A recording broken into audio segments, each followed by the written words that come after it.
Hello there folks and welcome. This is the very first video I'm making on my channel, Ancient American Wonders, and you know, no finer spot to film than here. This is such a cool site here in south central New Mexico, known as the Three Rivers Petroglyph site, and I'm told there are actually some restored ruins nearby and apparently reconstructed pit house, but obviously the main attraction this is known for are these incredible petroglyphs. Now this site isn't just a petroglyph site, it is, you know, one of the largest petroglyph sites. There are over 20,000, around 21,000 documented petroglyphs here, all over. Literally every boulder, tiny, large, has petroglyphs on it. Many of them are abstract and you know, can be hard to interpret. This one looks like a bird here, and in fact there's many similar bird symbols to that. This one clearly, actually, this is a really ornate petroglyph. Actually, I'm gonna get a shot of that. Absolutely gorgeous. You got this horn there, clearly looks like a bighorn sheep. I don't know what these parts are on top, but a lot of them are open to interpretation. I think that's part of the cool part about it. You know, we obviously don't know what those who originally carved this intended it for, but we sure have this incredible art gallery now to explore. And I always, when I come to these sites, come with reverence and appreciation. You know, you want to tread lightly and certainly leave as little mark as you can. Yeah, certainly don't go any carving on the site. You can see someone carved. So it says 1906, but you know, there's a lot of carvings more recently that people have carved in. Don't carve any of the rocks. Come with respect and come with appreciation. I mean, I just feel so energized every time I'm at one of these sites, and really appreciative of all this art that people have left us with. But just look at this artwork, incredible. Literally every boulder that I walk past here, there are petroglyphs. You can see all those designs down there. Here, absolutely gorgeous, and just amazing gallery here. And yeah, Three Rivers Petroglyph site is here near Three Rivers, New Mexico, and you can see all these petroglyphs here. Absolutely incredible. Look at this.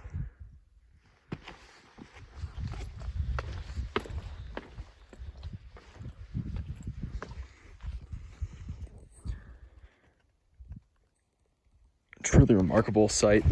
And this site was built by the Jornada Mogollon, which are the indigenous people who inhabited this area, who carved most of these petroglyphs between about 900 AD and 1400 AD. You can just see how many of them are absolutely everywhere.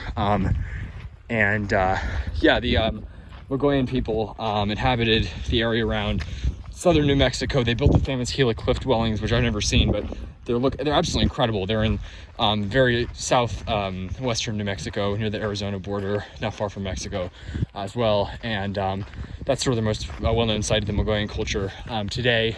And most of their construction occurred around 1300 AD. I believe they sort of moved south from a lot of the cliff dwelling groups further north. And you know, you sort of see this period as, you know, we don't really know why, but it's hypothesized that drought, perhaps internal struggle, led to this sort of movement from the Four Corners Mesa Verde area further south in the later centuries, around 1300 AD. So a lot of these ancient ruins and ancient sites here, just look at how many geometric petroglyphs, all sorts there are here. But it's hypothesized, well, I mean, it's known that a lot of these sites, which have been carbon dated, were built at a later point. In fact, look at that. I don't know if that is, but it almost looks like an arrowhead. Looks a little too flat, but I'm sure there's potsherds, arrowheads everywhere here. I don't want to take anything. I don't think it's, you know, if you find something, I know it may be tempting, but at a site like this is a National Historic Landmark, I believe. You know, don't take anything. Leave it where you found it, and really do come with respect, because I mean, the artwork here, just incredible.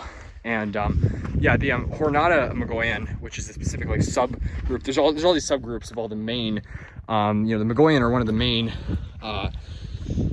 groups who built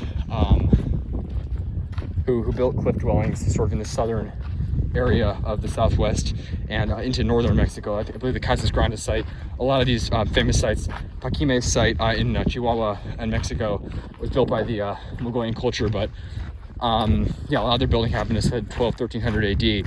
But they have lots of petroglyph sites too, and the Jornada Mogollon was sort of this subgroup of the Mogollon culture which lived around the White Sands, Alamogordo, and this area around Three Rivers Petroglyphs, and made their home here.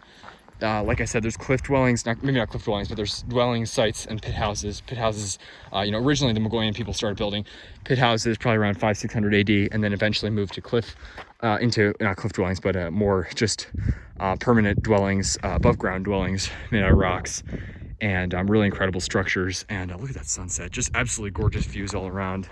But I just want to share this with you guys because it is an incredible sight, and I gotta start hiking back. Sunset is near, but sort of the Hornada Mogollon is just a localized group of the Mogollon people, and often these groups are distinguished. These aren't, mind you, the Mogollon or the Hornada Mogollon aren't groups that would have thought of themselves as like an empire or even as one unified group. You have sort of, generally you'd have like maybe even as small as like a couple families living in a pueblo, and then you have these sort of pueblos spread apart. Often, they wouldn't think of themselves exactly as like an empire or unified nation, more as just families living about, and then they would obviously trade and exchange goods. And we have this incredible exchange system. A lot of the mound sites in the Midwest, they found obsidian from the Rocky Mountains and goods from all the way out here. Here, even in the Southwest, you find goods from way down into like central Mexico and from back east too. So there's a huge trading network that we really barely understand. There's a complex road system, complex hierarchy in terms of the way that the daily life was structured, and just altogether a very complex system that obviously we can't fully understand. Not much was written down, but I mean, it just sort of begs the question of what is really, what is history? Because obviously there's not a written language, but these petroglyphs can be interpreted as a language. They often recorded events that happened, or spiritual encounters, and honestly, we don't know that much. This here, by the way, I should note, this cross symbol, and you'll see it a lot. There's one up here, sort of appears as a double cross. Appears all over southwestern rock art, and in fact, it's featured on the New Mexico state flag. And it's a very important symbol, often seen as sort of like a compass in a lot of Native American rock art. Here's a great shot that I'm gonna get there. Gorgeous. And so this sort of cross symbol, which you'll see a lot. In fact, here's a great example all over the place. It's so cool how you see these common symbols. These sort of, you have 3 lines crossed with 3 lines, and that's on the New Mexico state flag. You see it again up here. And oh my gosh, just look at this. Amazing, amazing rock art site. Absolutely gorgeous. Look at that. Every boulder, I mean, I want to be careful where I step here. I'm almost stepping on rock art. It is everywhere. And just amazing. Amazing what the people created here. Every boulder, both sides of that boulder, all the way up there. All over, look at these. And so you have a lot of common symbols, but oftenly, as I was saying, a lot of the groups wouldn't necessarily think of themselves as a unified nation or empire of such, but they're distinguished today by similar cultural traits, and especially rock art in terms of what different rock art styles. So you can see, looks like a big horned sheep there, very ornate. Then you have a lot of, sort of more harder to distinguish features. Some of them have worn away. This is desert varnish, this black layer. It's basically a very thin layer that you can easily carve into. And then over the centuries, that's a good way of dating rock art, because after about, I believe, 5,000 years, it will have completely sort of covered the rock art back over. So it does, over time, take back its, the rock. And let me try to get a shot of that. Absolutely gorgeous site. Absolutely gorgeous. But I just want to share that with you because, we were on the way down, flew into Albuquerque today. Never been to New Mexico in my life, except for like a 90-second drive through the very corner near the Four Corners, but never really been to it. And we just took the drive down, flew into Albuquerque today, going down to Alamogordo, and my gosh, is this incredible. There's cultural heritage everywhere in the state, and for those that live here or those that are visiting, it's something not only to be appreciative of, but something that really, you should go visit and experience for yourself, because it's out there for everyone to enjoy. These sites are everywhere. Absolutely gorgeous. Looks like a lizard there. This looks like another bird image. Whoa, locust. That's crazy. And you want to be careful for rattlesnakes when you're out here too. Should mention that, but very cool. Another super ornate image there. Absolutely gorgeous, but I just want to share that with you. And yeah, New Mexico is full of ancient rock art, as you can see here. Everywhere. Another one there. So yeah, come to the Three Rivers Petroglyph site. As I said, we were just driving down, and I have a book of ancient sites in the Southwest. Lots of great books on the sites here. And I mentioned this site, and I happened to see it was literally like 4 miles off of the highway that we were driving on down to Alamogordo. So I thought, you know, why not stop by and check this out and see the rock art here. And when they said 21,000 petroglyphs, I was like, that's crazy. And now I understand it, because they are everywhere. And it is just so cool. Every little boulder, I mean, literally you walk off the trail, every boulder's got them almost. You see them there. So cool. Absolutely gorgeous. Absolutely gorgeous. And yeah, they are really special images, special vestiges of the past. And we got to preserve them. You know, as I said, don't leave any litter behind. Please don't carve into any of the rocks. This isn't me asking for myself. This is asking for, you know, future generations to enjoy. And you know, you will be punished, obviously. You know, there's people have been fined really high fines for vandalizing rock art, as they should be. And unfortunately, a lot of the more public sites in the Southwest, you'll see spray paint, people carve their names in, and I really hate that. And you know, I think that we all have an obligation to leave these sites alone, and but do come and appreciate them, because they are incredible. And you know, so cool. And everywhere you're in the Southwest, even like an unmarked site, you'll hike by, look up at the rocks. There are petroglyphs absolutely everywhere. You can just see the view here. Absolutely gorgeous spot. Look at that sunset. Beautiful with the mountains there. Those are the Sacramento Mountains, I believe. That middle peak there is actually almost 12,000 feet, 11,900 something feet. Absolutely massive mountain. Excuse me, I forgot what those mountains are called over there.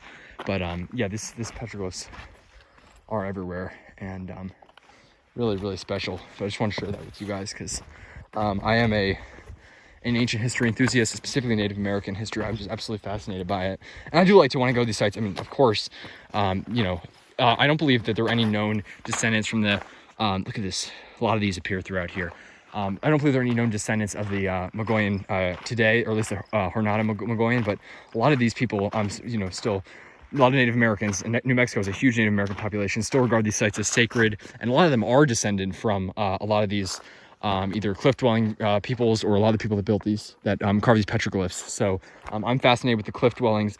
I'm fascinated with the petroglyphs. I love visiting the sites, and I also like, you know, I think it's really valuable to talk to people that actually know these sites and interpret them, and who hold them sacred, because you know, Native groups are still here, and they still have you know, incredible stories to share. So yeah, I want to leave you guys with that, but I just think it's a really special site, and I want to share it with you, because there's so much cultural heritage out there people don't even realize. And yeah, absolutely fascinating. Come to the Three Rivers Petroglyph site. I mean, this is one of, I mean, in the Southwest, I'm sure it's one of hundreds of thousands of petroglyph sites. It's incredible how many there are. Yeah, definitely, you know, worth the 4-mile drive off the highway. I'd say, what a special place. Just wanted to share that with you. So thanks for watching, folks. Like and subscribe if you enjoyed. Stay tuned for more videos. Hopefully we're going to be visiting some cool ruin and cliff dwelling sites soon. I'm super excited for that. And yeah, hope you guys have a good one. And yeah, take care, folks. Enjoy.